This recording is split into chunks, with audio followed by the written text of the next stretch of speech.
Hey everyone, welcome into another edition of Nebraska Cornhuskers Live here at the Voice of College Football. 78 editions of this. Thanks to this guy, Greg Peterson online on 3, Nebraska. And of course, this is your show, folks. If there's ever been a show for 78 weeks, ever been a show where you can produce the show, which you can anyway, but we're wide open. Comments, questions, leave them in the live chat. Otherwise, we're going to have a pretty short show. So leave them in the comments section right there. Hey, Greg, how you doing? Doing good, Mark. How about you? I'm doing just fine. I am doing just fine. All right. I'm going to dive right into the comments. Let's see next.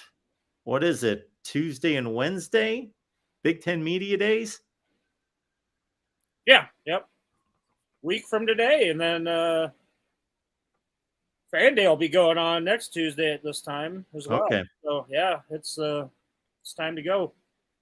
Moonbot's got it sized up right there. 38 days, 17 hours, 40 minutes until kickoff. It's getting down there. It is getting there. Actually, on our Iowa show a couple hours ago, we had a guest from WGN Radio who was, and then we had Cole came into the Iowa chat and wanted our guest's response to the Nebraska Northwestern game, of course, going to Ireland. So, yeah, we're only 40 days away. Yeah, looking forward to it, obviously. So, first we got to go to Indianapolis, though, first. So, first things first. Well, here we go. We got a question coming in. We got Troy. Appreciate you being here, Troy. Who's a better quarterback right now, Casey Thompson or Chubba Purdy? Who knows, really? Yeah, let him get out there in August camp and duel it out. I mean, to me, going into the fall camp, that's one of the bigger storylines. You know, I'm really looking forward to see how that quarterback race kind of shapes up. You know, is it Casey Thompson? Is it Chubba Purdy? Or is it Logan Smothers? You know, they're all going to have their shots. They're going to compete for it. And, you know, I think the nice thing about the changes that have been made on the offensive side of the ball, especially with Mark Whipple now running the show, that I don't think they're going to have to depend on the quarterback to be that playmaker that kind of Adrian Martinez was expected to be. I think it's going to be more of a game management type of a role, you know, and whoever can find their playmakers the best is going to win that job. I think you're going to see a lot of the shorter, you know, the 7 to 10 yard passes and try to get, you know, the yak yards after the catch. So I think it's going to be a new look, obviously. And that's just one of the several storylines that, you know, I'm looking forward to watching once this all gets underway. And kind of strange that none of them are going to be at Big Ten Media Days. So, yeah, we're going to have to wait another week before we really know much of anything. We've got Pinball Wizard asking about the health of the quarterbacks. I want to broaden that out to pretty much the entire roster. So who do we know from any injuries last season or anything that happened in spring practice where there's a question mark on anybody? Can you think of anybody? Thomas Fidone, obviously, sure, would be the biggest question mark. And, you know, I don't think things are looking good for Thomas now. I was kind of optimistic there, but yeah, I don't think that they're not in any hurry to rush him back into service either. They might have done that last year a little bit, but you know, it might be kind of the same type of deal where he's ready to go for maybe the last 4 games of the season, if at all. So you know, we'll definitely be keeping our eye on that. But from everything that we're hearing, it doesn't look good for Thomas Fidone.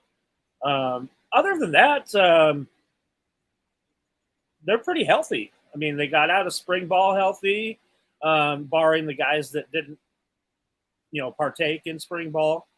But those guys should all be ready to go and healthy. So yeah, we'll see how it goes next week, next Wednesday when camp opens up.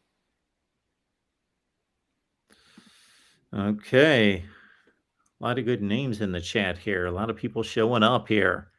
It's almost that time. Yeah. I mean, media days are, SEC media days going on today. And, like we said, we're in Indianapolis next Tuesday, and we'll fly back on Wednesday. And the first chance that we get to see anything would be August 1st, which they will have practice opened up to us a couple of times here in early fall camp. So at least that's a plus that we didn't get to see during spring. So, really looking forward to August 1st when I get my first look at how they look. We've got Jose here saying, is Mickey Joseph the best wide receiver coach in the country? Who's better than him? I can't think of anybody. I mean, his track record, his resume speaks for itself with the success that he's had putting guys into the NFL, and just being around him. He's got a special, charisma to him that players really gravitate towards. So, yeah, I mean, Keith Williams was a really good wide receivers coach too that was here under Mike Riley, and I thought he was one of the best in the country at the time, but from everything that I've seen with Mickey Joseph, I think Nebraska is very, very lucky to have him, and very blessed to have him. Yeah. Now, Brian Hartline at Ohio State, I'm not going to speak to who's coaching better. He does a good job there. But in terms of getting the best wide receivers right now, he's doing it. But in terms of there's the recruitment of the players, and then there's the coaching aspect of it. So there's two sides to these position coaches: their ability to recruit, their ability to develop and coach them once they get them on campus. Yep, absolutely. We got Dunk as the best. What is last 5-star prospect for Nebraska? You've answered this question before, Greg. Steincooler, yeah. Yeah. And could Malachi Coleman reach 5-star status? I think so. With the athletic ability that guy possesses, and just the size and the physicalness that he has, that he brings, he could very well put up monster numbers and earn a 5th star, definitely in my mind. But yeah, Nebraska's had a rough go at it, recruiting 5 stars for at least a decade. So it's unfortunate, but got to win games on the field to attract those 5 stars, and every now and then you get a few of them down here on campus, but the grass has always been a little greener somewhere else for those guys. Jack Smith is saying that something was posted that assistant coaches will not be able to talk with the media during fall camp or during the season. Fall camp, they can talk. Did you hear anything about that? What's that now? I'm sorry.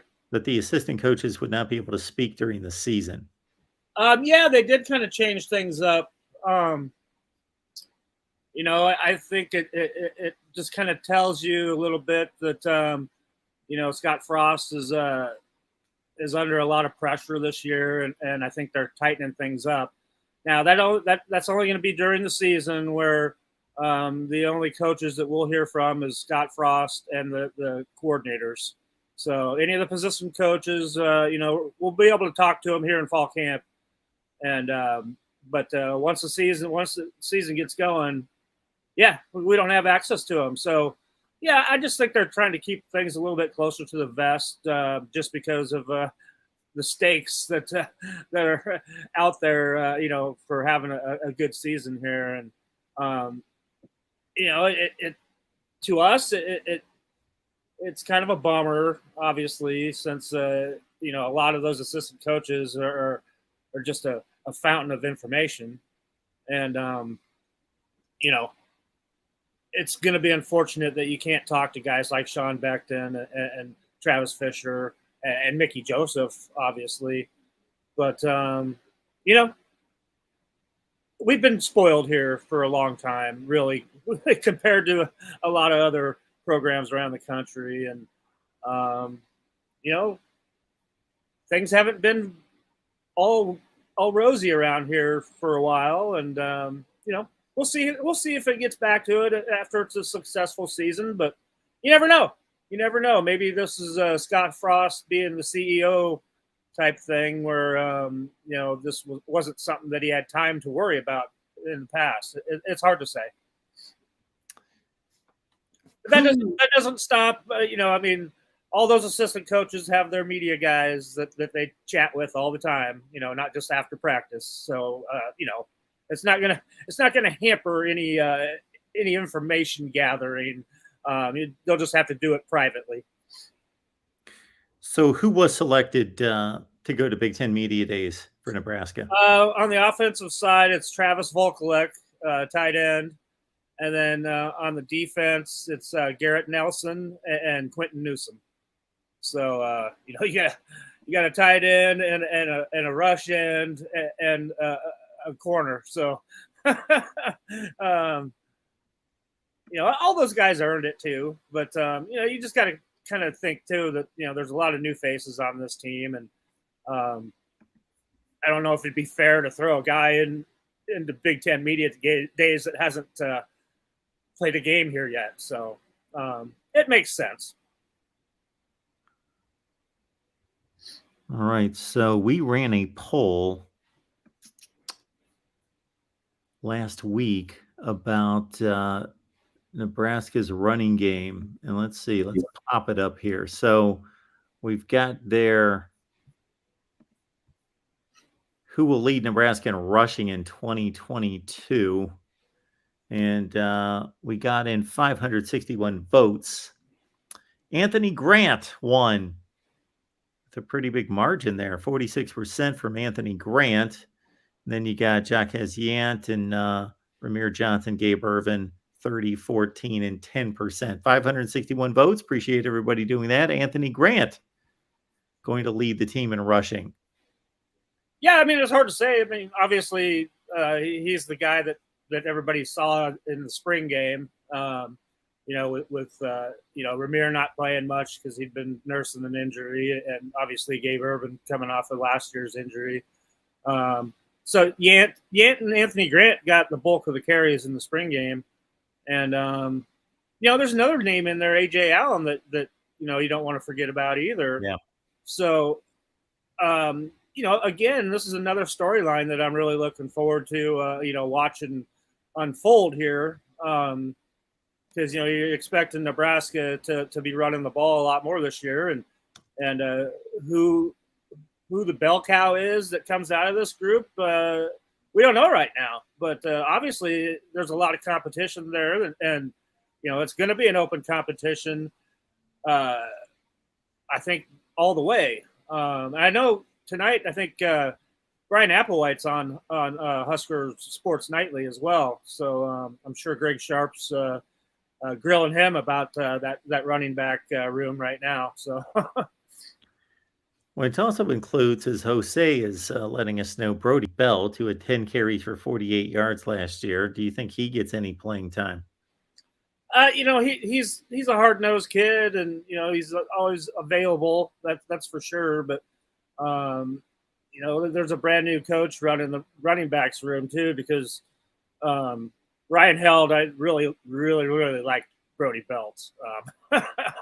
The previous running backs coach would always be praising Brody Belt, but he's a walk-on that has been pressed into service. So I think that's a guy that they can count on in certain situations. But I think most of his playing time will probably come on special teams, if any of that. So I just think there's an influx of talent, and there's guys coming off of injuries, and they're are pretty highly regarded. So unfortunately, I don't think Brody's going to get a lot of playing time. Steven, appreciate you being here. So if Scott Frost and company go 6-6 and make a bowl game, is that enough to keep his job? I don't know. That's riding right on the fence. Yeah, I think so. I don't know if that's good enough for Trev Albert. I mean, after restructuring Coach Frost's contract and making all these changes and stuff like that, I think it. And I think the key of this is, I think there's probably 4 or 5 teams that could win the West. I mean, the West is pretty wide open, and it always kind of comes down to those crossover games. And this is finally Nebraska gets a pretty good draw on the crossover side of the conference. So. All the stars are kind of lined up right now for Nebraska to have a better season than just 6-6 and making a bowl game. So, yeah, I think a 6-6 and going to, I don't know, the Motor City Bowl or something like that's probably not going to keep Coach Frost's job. All right, Alan. 8-6. So the only way that they can possibly go 8-6 is they would have to go 8-4, win the Big Ten Western Division at 8-4, lose the Big Ten championship game, and lose a bowl game.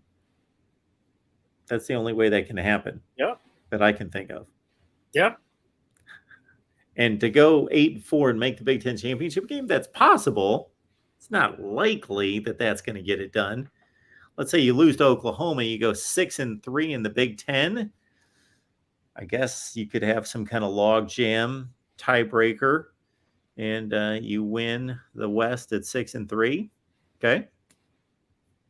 Yeah, I got you, Alan. 8-4, and then lose the Big Ten championship game in a bowl game. Okay. I can see it. I have a hard time forecasting bowl games. Yeah. Before the season starts, we have no idea who they're going to play.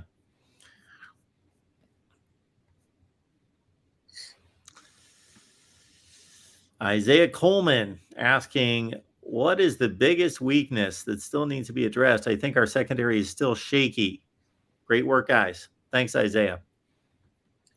Well, I still think it's the unknown of the offensive line. But the funny thing about that is if you look at recruiting, the offensive line has the highest star ranking coming out of high school, as a room on the entire roster. And I think it's time for some of those guys to, start living up to their high rankings coming out of high school. Guys like Teddy Prohaska, guys like Turner Corcoran, guys like Bryce Benhart. This is their time to shine and to really show that, their rankings coming out of high school were no fluke. The hard thing with the secondary is I think it's loaded with talent. And I can tell you this, Travis Fisher loves 20 of those guys in that secondary room. And he's going to have to make a decision here on travel rosters and because they're going to take 9. So that means 11 of these guys that Travis Fisher is really high on, he has to tell, I'm sorry, you can't go over to Dublin, Ireland. So, yeah, I think it's going to be a lot of competition there. And you bring in a guy like a Tommy Hill, I think, that can come in and stabilize things as a veteran. And, I like the talent level back there. And I think they're going to be fine. Defensive line wise, there's a lot of new faces that we didn't, quite frankly, get a chance to see in the spring. Guys that weren't on the team yet.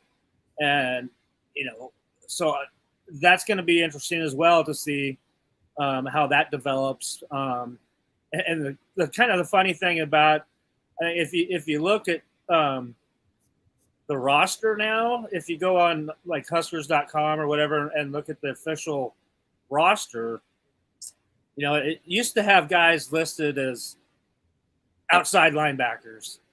Now they're all listed as rush ends. It's pretty funny that outside linebacker is no longer called an outside linebacker anymore on the roster. So, and that's because they're moving to the 4-3. So, that kind of changes things up when you used to have a 3-4 and you were running those different linebacker spots. So, I think it's going to be defensively. I think they're going to be solid again. So, yeah, it keeps coming back to me with the offensive line is the greatest unknown. Appreciate you being here, everyone. Nebraska Live, 78 consecutive weeks. Greg from On3 Nebraska here. Of course, he makes it go. Appreciate everybody being here, and bring in the rest of your college football friends. And bring us back here next Tuesday, 6 Central. Do that. Bring some friends with you. We'll build a bigger crowd. We'd like to continue to keep doing this for a long, long time. A lot of people here commented about just NIL lists. And I thought that you had said to me a few months ago that there was some kind of source that shows you everybody that's got an NIL deal. Well, actually, it's interesting if you go on to, the Nebraska On3 site. Yep. And you click on the commit list. All right, and it's got a little thing there on the end that says NIL value. Oh, okay. So, yeah, that's already being generated. So I'm not sure if that's speculative or what, but somebody's got some kind of an engine built that does this. So, yeah, pretty interesting. And obviously, I guess the higher ranked player, there's going to be more value to his NIL value. So, yeah. But I mean, that really doesn't take place until they get here on campus. So I'm not really sure where that's coming from, but there's lots of people that are getting paid money to figure this stuff out. Greg William wants a fullback on the field. Hey, I miss having a fullback for sure. That's. I don't think so. I mean, I think we would have known that by now if Coach Whipple uses a fullback. But yeah, there's nobody. There is not a fullback on the roster per se. So I don't know. That's a good question. Maybe they start using one. I don't know. You'd have to recruit some first and start using them. So. So I don't have the 2023 list in front of me, but about 13 or 14 hard commits. I think that's what the number was, something like that. I'll give it a look here in a second. But Jose wants to know who else is on the board that you think is a big target. 14. 14? Yep. Who are the guys out there that... I mean, the guy that we just mentioned earlier, Malachi Coleman, sure would be, I think, number one on their list right now. And they've got several offers out to highly ranked kids. Right now it's a matter of getting them on campus. Getting them in for visits once the season starts. So I mean, they pretty much landed all the targets that they were trying to get here in spring and summer. So I think now it's more of a you got to wait till in season and kind of show your product and entice some more of these higher ranked guys to come to Lincoln on a Saturday on a game day and check it out. But I mean, you can look on their offer list and scour it for yourself. I mean, there's lots of names on it. Yeah. It seems like every team is, I can't put a number on it, but the offer list for these teams is, they're in the hundreds. Oh, yeah, you have to. I mean, you don't want to not offer a kid that, you don't want to just shut the door on a recruitment of a kid. I mean, we see now the transfer portal and everything that's a difference now is that, coaches don't stop recruiting these guys even after they go to another school. I mean, they might stop recruiting them, but they still keep those communication lines open with them. So, a lot of these guys you get a second chance with. So,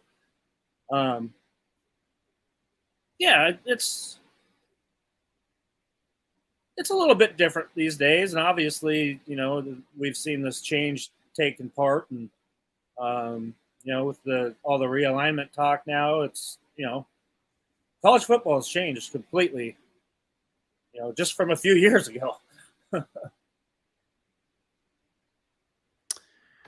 All right. Brandon, appreciate you being here. Do you think Nebraska has a chance to contend for the Big Ten West? Not because of them turning it around and winning 9 to 10 games, but rather that the West is really weak. I don't think that the West is really weak.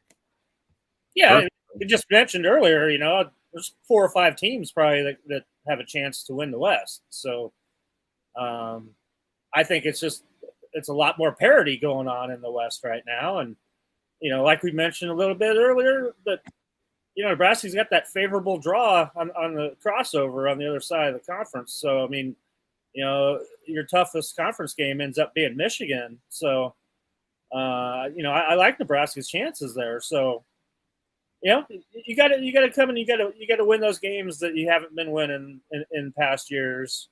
And, I think they've done a lot to fix issues. I mean, obviously, you can point at special teams and mark down 2 losses for sure because of special teams in the kicking game. The Michigan State game with a bad punt, and then a blocked punt against Iowa. Both led to Nebraska directly losing the game. And in a competitive conference like that, those wins mean a lot. So I think that they've addressed a lot of these issues, and you're going to see the Big Ten West very competitive in my mind.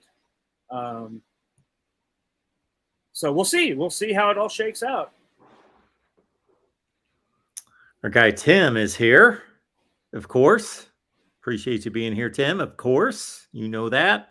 Greg, why doesn't Nebraska have the punishing physical offensive line that I remember anymore?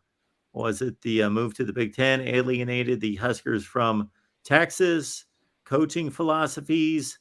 What's your best guess? I don't know. I'm still baffled by it because you leave the Big 12 for the Big 10 that everybody knows is a line of scrimmage league. And I don't know, pretty much after Bo Pelini, Nebraska's just gone pass happy and just not been that physical upfront team. And that's one of the big reasons why Dominic Raiola's here. And, they've changed that attitude. And, we've mentioned that before, is I think you're going to see, Nebraska now blocking downfield, firing off the line instead of dancing around and trying to pass block all the time. And, quite frankly, that's what offensive linemen want to do. They want to ground you into the dirt and push you down and let the running back just run wild. So, yeah, I think it's just been a whole change in attitude. Obviously this year, but the culture just wasn't there, I don't think, anymore. And, you bring in Greg Austin, a former NFL player himself, and his players loved him a lot, but maybe he didn't have quite the right style. I'm not sure, but I really think that right now you're going to see a change, definitely in that attitude. And like we just said, that's Nebraska's got a lot of highly ranked recruits on that offensive line, and it's time for them to put up or shut up right now. Absolutely. Absolutely. Yeah, the big guys like to run block. Oh, yeah. Because you can be aggressive, it's straightforward, it's get after the other guy rather than pass blocking's kind of passive, it's footwork, it's backpedaling, it's tough to do. Plus, you're not the aggressor. You're basically trying to catch guys. And yeah, it's a difficult skill.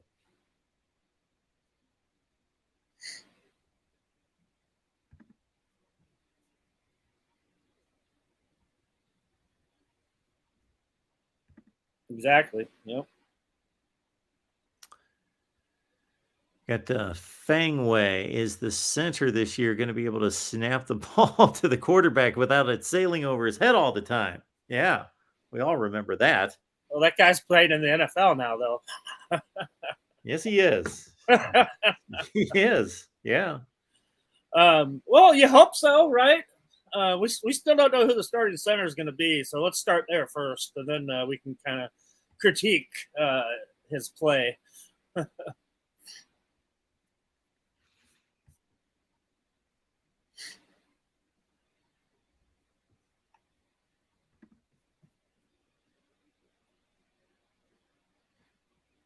Okay, folks.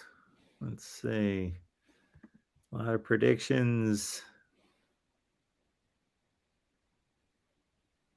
Yeah, I imagine Tim's pretty happy about USC coming to the Big Ten. Oh, he loves it. Won't that be cool? Come to Lincoln. We'll go out to LA.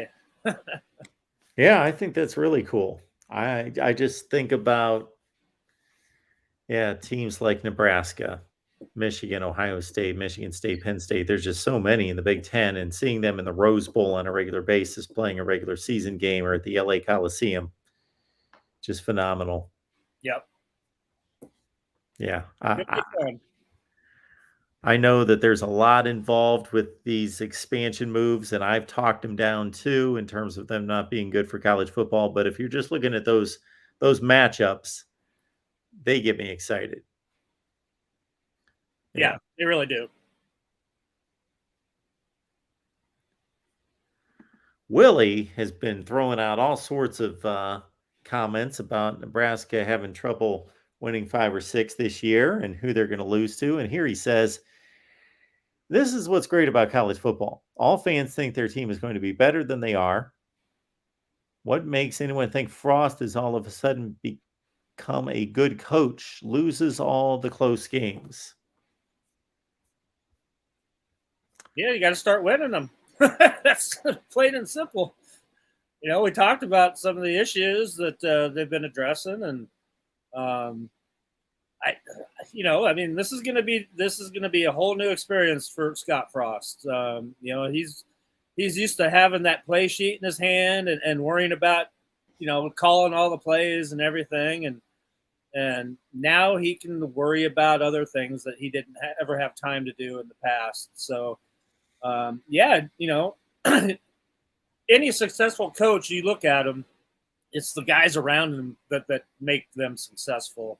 You surround yourself with talented coaches, and you're going to look pretty good. So, I like the changes they've made, and with the change in attitude that I keep noticing around there, I think that there's a winning attitude that these new assistant coaches have brought in. And as well as the transfers that they got out of the transfer portal that have already played a lot of college football.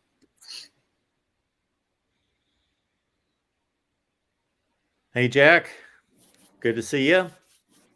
Which conference is going to make the next expansion move? Well, if we've started a trend here, the SEC made its move last summer. The Big Ten counterpunched. And the SEC said what yesterday? The commissioner said that they're in no hurry. Yeah, they're in no hurry. Yeah, they're not going to do anything unless it really makes sense for them. But I don't take too much out of that. I think he's just trying to talk from a position of strength to basically say, hey, our conference is great. We don't need more. But he left the door open to say, we're always listening. We're always considering.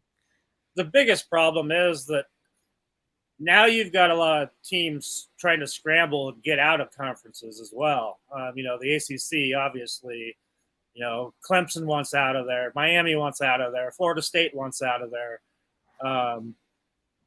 So otherwise they're stuck in a very low paying television contract, which, the difference between the SEC and the Big Ten is astronomical for those television rights. So, yeah, I don't know. Do they force the SEC to pull the trigger faster than they want to? It's hard to say. And everybody knows who the wild card in all this is Notre Dame. How long do you wait around for Notre Dame? How long can Notre Dame afford to keep claiming to be independent as well? So there's so many factors that go into that right now. We have to see how it all shakes out, obviously. There you have it. I'm not going to get into that tonight. I've got enough content out there talking about what could happen, what might happen, what are the guesses. Nick Saban's been talking about it all day, so. Yeah. It's anybody's guess. If anyone tells you, the only thing I can tell you for sure, anybody out there that if anybody tells you they know what's going to happen, they're lying to you. They don't know. Yeah, they don't. They don't.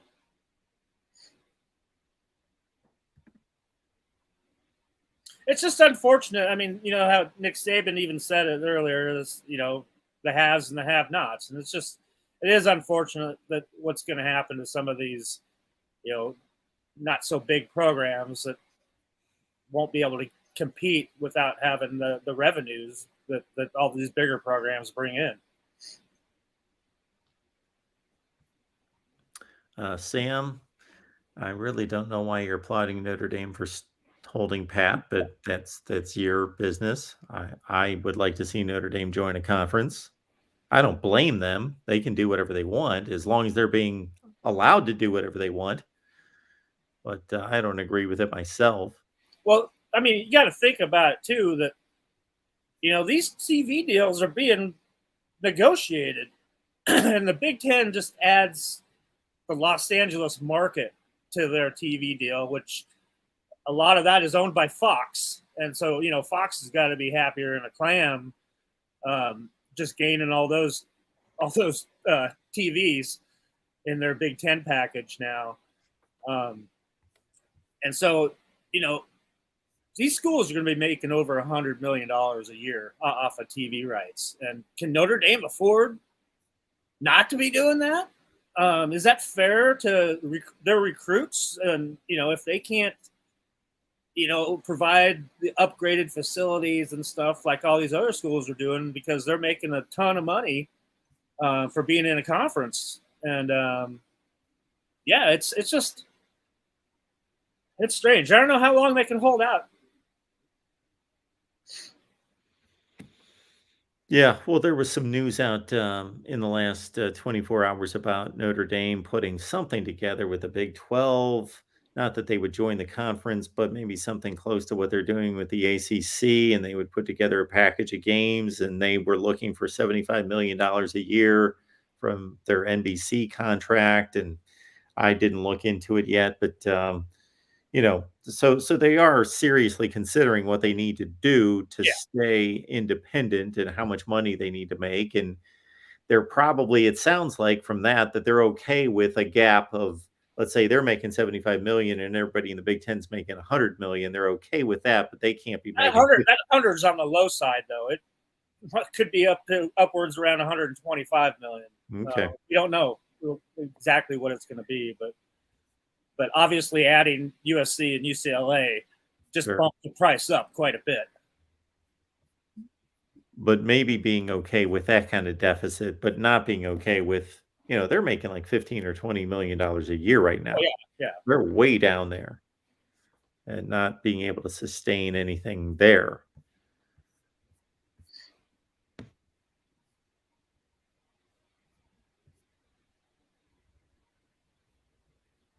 Going to be fun to see how it all shakes out.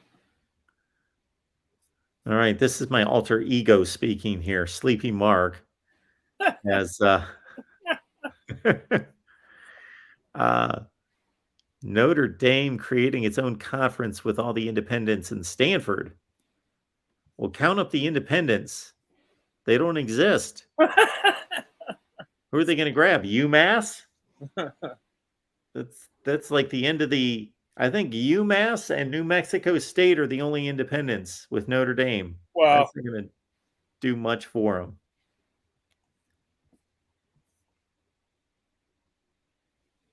them.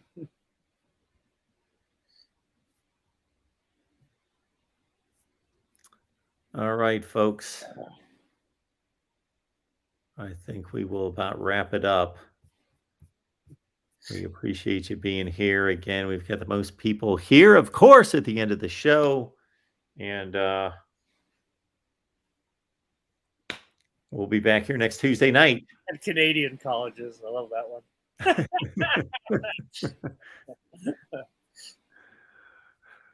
There you go. There you go. All right, everyone. We'll be back here next Tuesday, 7 Eastern, 6 Central. Please bring a friend. And I got to get to work on all sorts of good stuff for you. And you can catch Greg's work on 3 Nebraska. Is there anything else people need to know about? I don't think so. I think we covered it all. We'll hit the ground running come Tuesday. So that's it. Yeah. All right. Good stuff. All right, Greg. Thanks for making this work. Absolutely. And we'll see everybody back here next Tuesday.